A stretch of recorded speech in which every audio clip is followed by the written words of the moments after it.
Good morning, evening, afternoon, everyone. I am Dorm. This is Dorm Streams, and welcome to Wrestling Review, where we take a look at all things wrestling. And today we're going to be taking a look at the NXT TakeOver WarGames coming up this weekend, at the time of recording and publishing this. And I'm going to be trying my best to predict what's going to happen in each of these matches. Probably not going to predict exactly what happens, but trying to pick my winners as it is.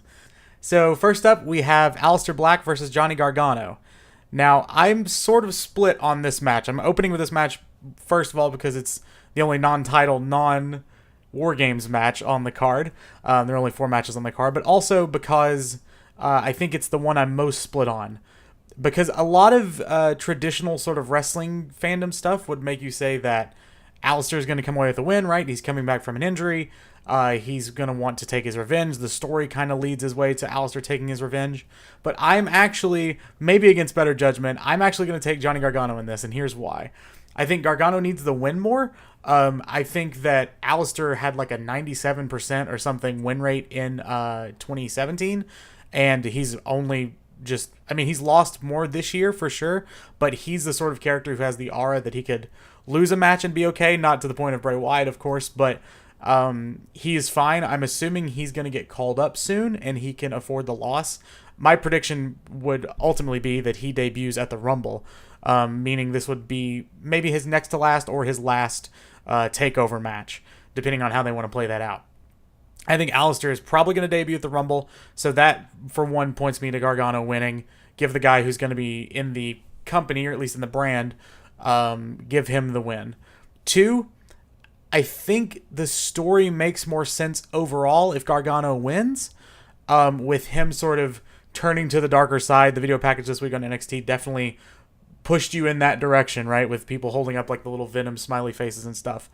I think that they are doing something intentional there. I think they're sort of having Gargano hit that second gear, or find his darker side, or whatever, find the viciousness that he needs to beat Champa. I think that's part of this bigger story, and I think if Gargano loses here, then that was all for naught, right? Like, it's not, because the old wrestling adage is, right, like, if you turn face or heel, you probably should win, usually if you turn heel especially, because now you're resorting to different tactics. If you were winning as a face, it makes sense if you would win as a heel, plus it's going to make the character look stronger post-change.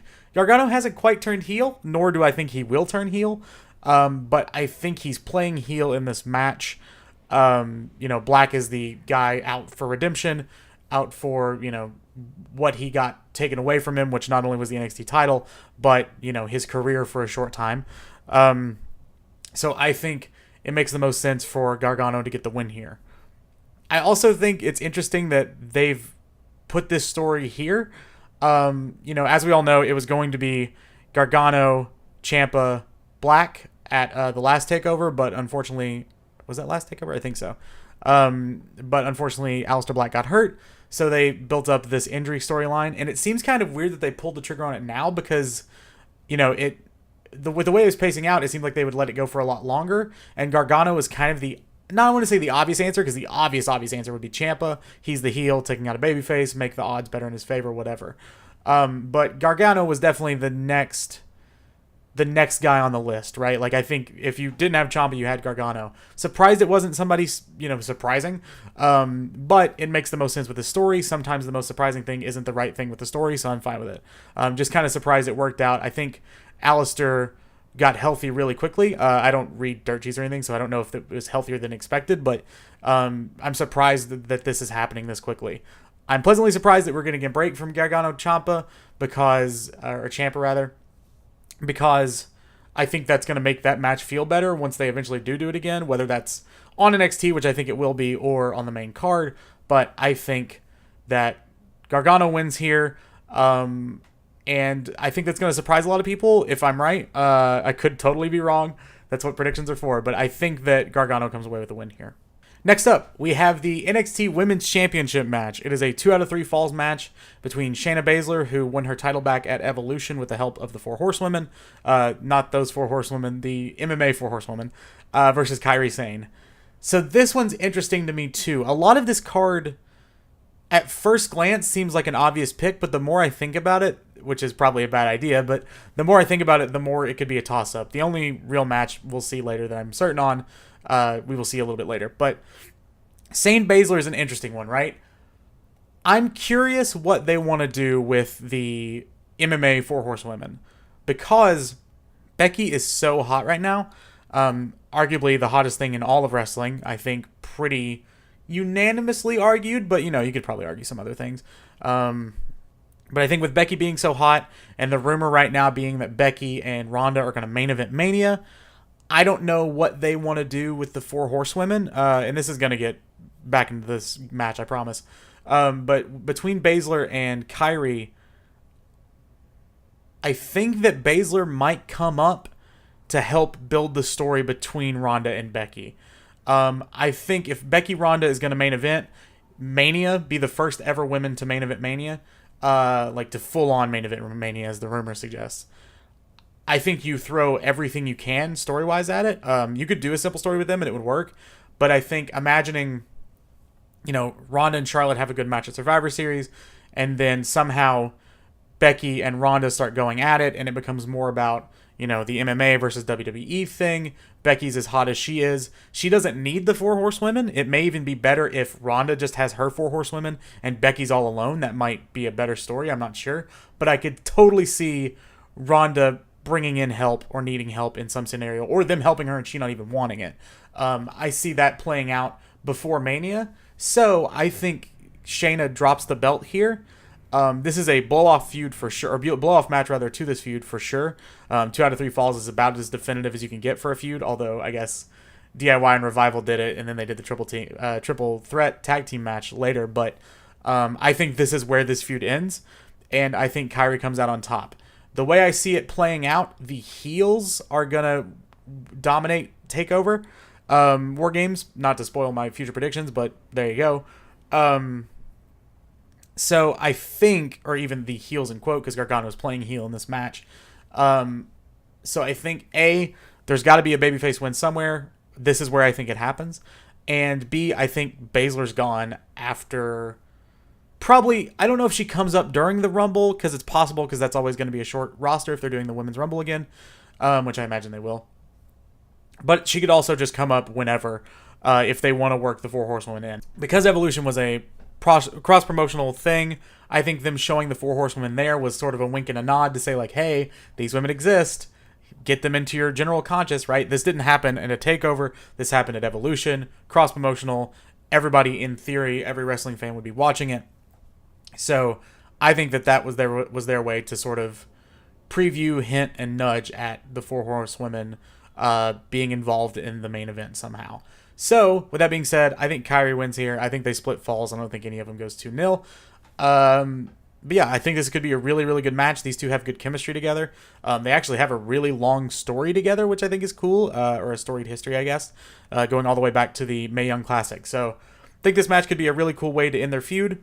Hopefully, we get some cool stuff in the match. All right, next up, we have the NXT Championship match between Tommaso Ciampa and Velveteen Dream. This one's pretty easy for me, as I'm assuming it is for most people. I don't see Dream leaving TakeOver WarGames with the title. That being said, I think they've done a good job of making this seem like an underdog possibility, maybe, just because the fans are so behind Dream. I think that they've got a long road ahead of them with Dream. Dream is so young compared to most people in the WWE, most roster members, especially most men. And I think they should take their time with him.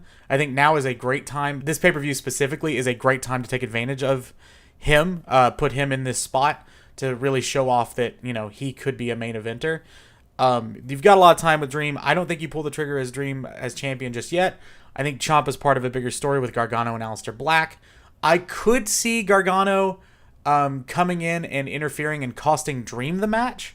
I don't see him costing Champa the match. I think the whole story here is that Gargano wants the belt back, but only if he can take it from Champa. So I think it makes sense for Gargano to possibly run in, interfere, cost Dream the match, and say, you know what, I want that belt. I also think that lends credibility rather, to my earlier prediction, because I don't think Gargano loses and then interferes. That seems weird.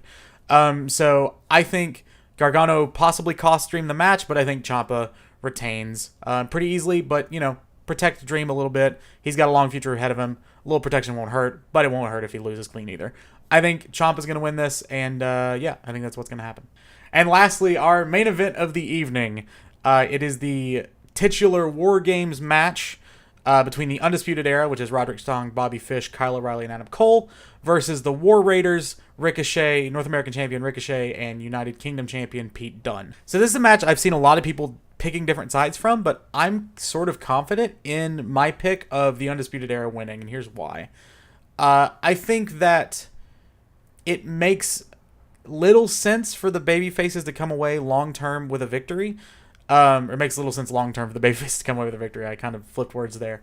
But I think that if the babyfaces win, it doesn't really give them anything because they're not a unit already. Other than giving War Raiders sort of a mini push by putting them in this match, I think they're going to look good in this match anyway, so I don't think it's going to matter too much. I think the Undisputed Era gains so much more by winning it. They can gloat that they're 2-0 in War Games at this point. They can sort of say we're a cohesive unit and your best couldn't take us out. There's a lot of gloating they could do with Adam Cole sort of snivelly promos, and I think that's what's going to happen. I think it makes the most sense story-wise for Undisputed Era to win. They've been there before. They could make... NXT can make such a big deal out of their experience playing a factor. They could also make such a big deal out of them gaining the advantage with Kyle O'Reilly beating Hanson at NXT. So I think that with those things considered, I think it makes the most sense for Undisputed Era to win. And then, Undisputed Era has always been booked pretty strong in NXT, at least so far. Ricochet has a belt. Pete Dunne has a belt. War Raiders will be fine. I don't think the babyfaces lose anything by losing. I think the Undisputed Era has a lot more to lose than the babyfaces do to gain if the babyfaces win. So that's why I'm picking Undisputed Era. And that's it. So those are my predictions. To recap, I'm taking Kairi Sane in the Women's Championship match. I'm taking Undisputed Era in the War Games match. I'm taking Tommaso Ciampa in the NXT Men's Championship match. And then I'm taking Johnny Gargano against Alistair Black.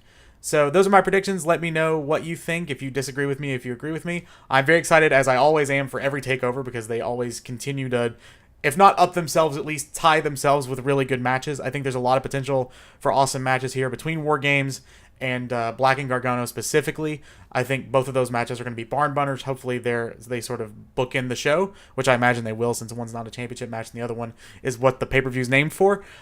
So yeah, I'm really excited for this takeover. 4 matches. That means each match gets a lot of time, and hopefully that gives us some great matches. So until next time, have a good morning, evening, afternoon, wherever you may be, and take care of the dorm while I'm gone.